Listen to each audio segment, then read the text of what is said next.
Ethanol gets a lot of bad press, and well, it should. I'll show you some examples of what it does to a carburetor and some of the ways to prevent it. So we're going to get started right now. So what is ethanol? Well, ethanol is a biofuel, and it's made through the fermentation of plants, in this case, sugarcane and corn being the most popular here in the U.S., sugarcane in most other parts of the world.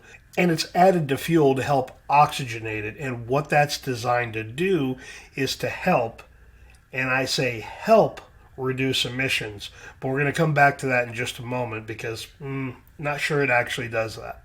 So ethanol is hydroscopic, which means it attracts water. Now, if you remember back to the video we did on how much ethanol was in the fuel that I found at the local gas stations, we used a little bit of water to help determine that amount.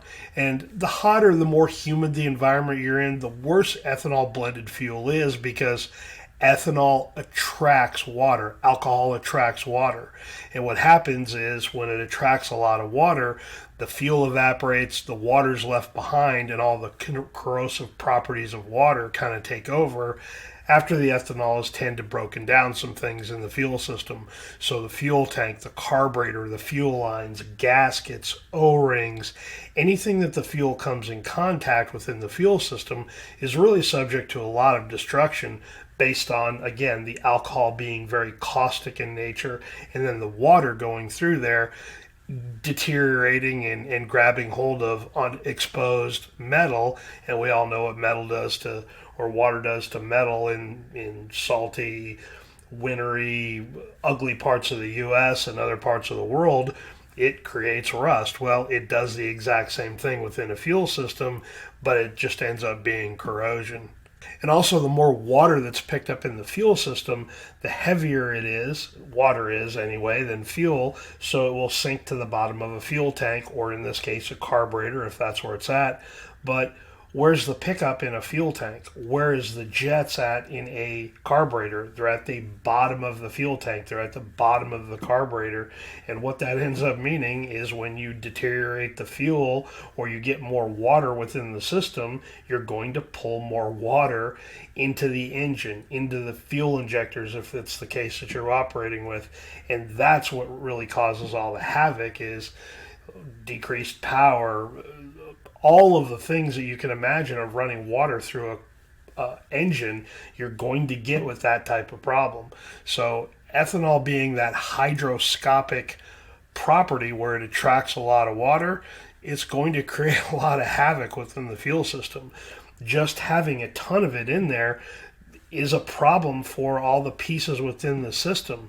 And also the caustic nature of the ethanol, couple those two together, and it turns out to be a horrible, horrible addition to fuel because of all those negatives that it brings with it. Now, something else about having a lot of water and garbage within the system is water tends to attract some contaminants, and so does the ethanol. So now you're circulating water and other contamination through the system, and again, not optimum for a fuel system going into an engine. Now, here's the other thing that I don't think a lot of people take into consideration, that when you have a certain octane of fuel and you add water to it, what are you doing to the octane rating? You are reducing the octane rating. When you do that, you reduce the power. You certainly affect how the engine runs. So that's a big deal. Now let's talk about how octane is rated with ethanol. So let's say you have an 87 octane fuel. 10% of that fuel, in some cases or a lot of cases across the U.S., is ethanol. The octane of the gas blend that's in there is only 83. So 83 plus a 10% ethanol gives it approximately an 87 octane rating. Now, you add water to that, and what does it do to that 87 octane? It's dropping it down, and now you're at a far less octane level than you thought. 93 octane is 10% ethanol and around a 91 octane gas blend.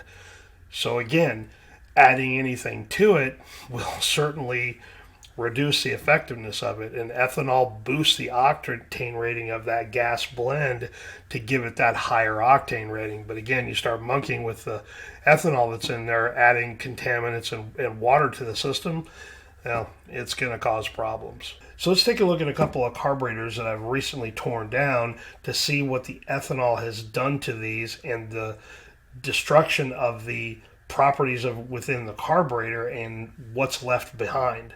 In this case, what's happened to the Edelbrock carburetor is the ethanol has ruined or destroyed that top coat of protection that is on the carburetor to help protect the aluminum body of it. And what it's done is the ethanol has broken it down, the water content has gotten into the fuel system, and it's started to deteriorate the pieces of it. Now, on an Edelbrock carburetor, and certainly with some of the others, the jets are at the very bottom of it, and what's happened on this one is the jets are not able to be removed out of the carburetor because now that they are the caustic material of the ethanol and now the water getting in there, it is almost locked into there, and there is no way to remove the jet out of it without destroying the base of the carburetor. And once you do that, that carburetor is junk. It is no longer useful. This carburetor is at the end of its life. It is fairly new. I can tell you the date code on it tells me it's about less than 4 years old, 5 years old, and it should have a lot of service life left into it. But the ethanol has destroyed the inside of this carburetor, and you can scrub it out of there. The problem is you've certainly destroyed the top coat material that's in there, but it's just going to come back even more aggressively because you've got areas that it can latch onto now, and the ethanol can continue to eat away at the aluminum, and the contamination, the water, or any other contaminants that are in the fuel system can certainly latch onto that fairly easily and continue to destroy it. Now, same with this Quadrajet carburetor. You can see some of the white deposits on there. Same thing. The ethanol has gotten in there. It has started to destroy the base metal and the coating that was inside of that carburetor to help protect it. The ethanol has started to break it down. The water has gotten in there, and it is starting to deteriorate the pieces of it. You can see it on the accelerator pump. You can see it on the rods. You can see it down in the bowls here. Once it's at this point, it's over with. Now, the Quadrajet's fairly special that it's a 1970 California spec carburetor, and they don't make these anymore. It's not like you can just pop it off, go buy another one. If it's a numbers matching carburetor for that car that it came off of, good luck trying to find another one, and hopefully there's not one out there that's not ethanol destroyed, or this one's at least good enough that we can put it back into service and maybe baby the thing and hopefully keep it from destroying itself any further in the future. But it's certainly on its last legs. It's who knows how long it's going to last, but things have been around since 1970, and the ethanol certainly has started to take it out.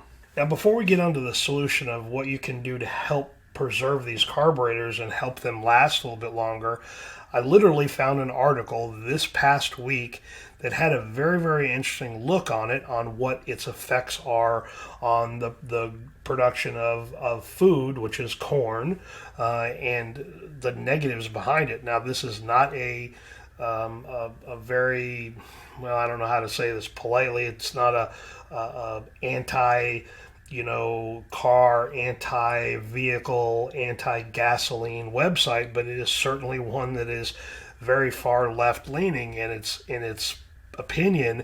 And here is the statement that they made on ethanol. The EPA's original estimates suggested that U.S. land use change would sequester carbon and help improve the carbon footprint of ethanol.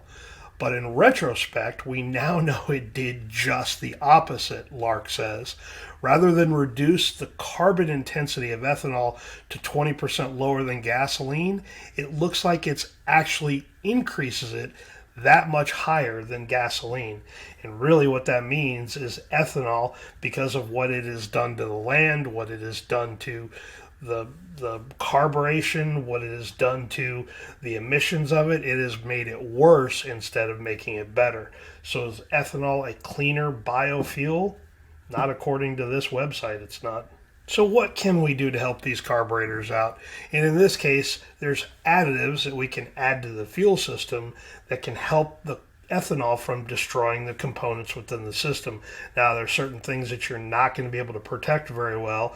The rubber fuel lines that are non-PTFE rated is one of them, gaskets, seals, but certainly inside of the old fuel tank, because they aren't really coated and designed to be good at ethanol storage, and really nothing is. The way ethanol is blended and added to fuel, it's done after it leaves the refinery because it's so caustic in tanks and storage facilities. So an additive can help slow all those things down. Now, there are quite a few additives out on the market, and you all know here recently I sat down with the folks at Driven Racing Oil, and one of the products they offer is their Carb Defender. Now, they also have a storage defender, which is for long term. They've got an injector defender as well, but the Carb Defender is really, really special because it's designed to help keep things moving through the system. But let's talk about some of the other products that are out on the marketplace, because there's one really glaring thing that you need to look at before you buy a additive to your fuel system. If one of the ingredients is in that additive is alcohol, it's not what you need.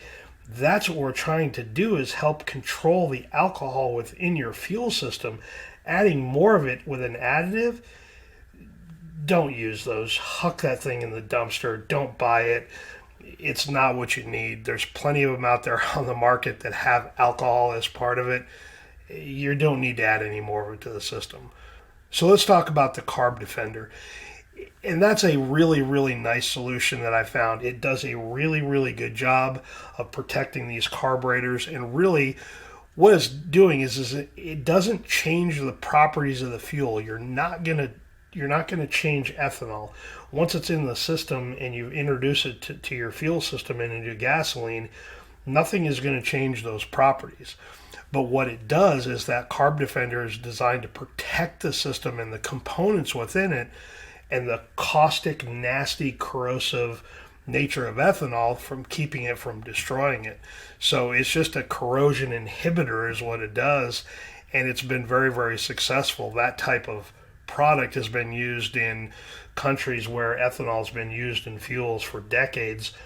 Central and South America is a very, very good example. Sugarcane is very, very abundant down there, and they've used ethanol for fuels for a lot of years. Well, they have to introduce something in there to keep the corrosion from destroying everything. So when you use a product like Carb Defender, it gives you the correct blend of a corrosion inhibitor to keep the deposits and all the crap from destroying the carburetor and help keep it pushing it through the system. And really, because alcohol is a drying agent, that product, that inhibitor, or that additive helps keep the system a little bit wet and help it not attract all the other garbage. So again, the Carb Defender isn't going to change the chemical makeup of the fuel. It's just going to help protect it and get the crap out of the system, keep it moving. So what are some other things you can do that would be helpful to keep the water and the corrosive garbage of ethanol out of your fuel system? And really, there's one really, really big one, is buy your fuel from a higher volume gas station. If you have a local gas station that's always got people at it, maybe the price is a little bit lower, so there's always people at the pumps and there's constantly lots of activity there. You know that they go through fuel fairly quickly, and that means the trucks continue to come in. When that happens, you have a less probability of water being in that system. So they do tend to drain that out of there and help try to eliminate some of that. But the higher volume of fuel station it is, the less likely that it's going to have a lot of water in the system. Now, if your vehicle is going to sit longer than, let's say, probably a month, that's usually on average what I do. If I'm not going to get in it, drive it, start it at all, and I'm going to have ethanol in the system, then use a product like that Driven Storage Defender. And what that does is it's a longer term storage additive that helps protect those properties within the system, and helps that corrosion inhibitor to really protect all the insides of the carburetor and the fuel system, fuel tank especially, because that's where primarily a lot of it's going to get held at. So a storage defender for long-term sitting of the vehicle is a really, really good decision. And last but not least, keep the tank full. If the vehicle's half full of fuel and it's got a lot of ethanol in it, even without an additive in it, with ethanol attracting water, you're going to potentially add more water to the system. But if you have a fuller fuel tank, there's less spot for the water to take up space. So I'd love to have a lot of really good news here about, ethanol and its benefits to the environment and the fuel systems and fuel injection and carburetors in general. But really, it's just a whole lot of bad news. It's bad for the environment. It's bad for our farmers. It's bad for our food supply. There's really nothing in it that's very, very good. And the older the vehicle, the worse it is, because they weren't designed to handle that caustic nature of the ethanol, and they aren't designed to handle all the deposits and the water that's going to get run through the fuel system. Now, modern fuel injection engines are a little bit better because it can help pull some timing or add some more fuel if there's more garbage or water that's running through the system. But at the end of the day, when you're reducing the octane level of the fuel going through your system, it's not a good thing. So there are some things you can do. I gave you a few little ideas of some things you can do, but really that Carb Defender is probably the best product that I have seen personally within these carburetors to prevent that disgusting, caustic, nasty destruction of the inside of those fuel systems. And carburetors are a very good catch-all for a lot of that stuff because it's the last thing that the engine is going to see, or the last storage facility that the engine's going to see. So a lot of times by popping the top off an Edelbrock carburetor, removing the float bowls from a Holly carburetor, or popping the top off of an old Q-Jet or a Demon, whatever, you'll find a lot of garbage and junk that accumulates in there. You can't get past the jets. It'll give you a good indication or a bad indication of what's going on in your fuel system. So again, I wish I had better news, but really that Carb Defender has been a very, very good product. So if you've got any questions about ethanol, I will try to answer them. Leave them down below. If you've got any questions about Carb Defender, please also leave that down below, and I will certainly be able to answer any of your questions there. And as always, if you like the video, please give me a thumbs up. I do always appreciate that. And I guess we will catch you guys on the next video. We'll see you.